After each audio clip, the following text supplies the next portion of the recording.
ছোটখাটোর মধ্যে কিউট একটা ফ্যান দেখেন, খুব জোস বাতাস, অসাধারণ, মানে বাতাসে তো ঠান্ডা বলার বাহিরে। আবার এটা দেখেন বড় ফ্যানের মতো মুভ করে, মানে ছোট্ট একটা ফ্যান ফিচার দিয়ে রাখছে একদম বড় বড় ফ্যানের মতো।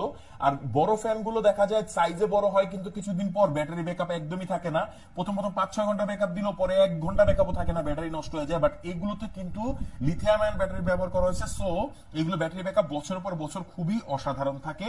আবার এই ফ্যানটা ক্লিপ ফ্যান হওয়ায় আপনি যে কোনো জায়গায় সেট করতে পারবেন। দেখেন এভাবে জাস্ট আপনি এটাকে মুভ করে 360 ডিগ্রি যে কোনো জায়গায় আপনি এটাকে ঘোরাতে পারবেন, আবার ফ্রন্টে এটা নিয়ে আসতে পারবেন। জোস একটা জিনিস, মানে এটা আমি এক হাতে করছি দেখি একটু কষ্ট হচ্ছে, বাট আপনি ইজিলি করে ফেলতে পারবেন। দেখেন আমি এক হাত দিয়েও করে ফেলছি, কারণ এটা এতটা ইজি। নিচে এটাতে রাবার প্যাডিং দেওয়া আছে এটাকে নিচে অ্যাড করার জন্য। আর এটা কিন্তু ক্লিপ ফ্যান, অর্থাৎ এই যে দেখেন যে কোনো জায়গায় আপনি অ্যাড করতে পারবেন। খুবই ভালো লাগে ভাই, এত প্রিমিয়াম একটা ফ্যান। ব্যাটারি আছে 8000 mAh, মোটামুটি ফুল স্পিডে ইউজ করলে আপনি 7 থেকে 8 ঘন্টা ব্যাকআপ পেয়ে যাবেন। আর সারা বাংলাদেশে যে কোনো প্রান্তে হোম ডেলিভারি নিতে পারবেন। খুবই ভালো লাগে। এরকম ছোটখাটো ফ্যান বলে নেগলেক্ট করার কোনো সুযোগ নাই, কারণ বাতাস তো কত ভালো আপনারা আওয়াজেই বুঝতে পারছেন হয়তোবা।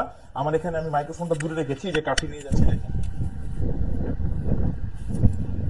এই হচ্ছে বাতাসের একটা সাউন্ড, তো শুনতেই পাচ্ছেন। তো জোস একটা ফ্যান হিসুলাইফ FA13R আমাদের কাছে পাচ্ছেন বেস্ট প্রাইসে। অর্ডার করতে কমেন্ট করুন, আমাদেরকে ইনবক্স করুন। আর কোনো প্রশ্ন থাকলে, কোনো তথ্য জানতে চাইলে অবশ্যই কমেন্ট করতে পারেন।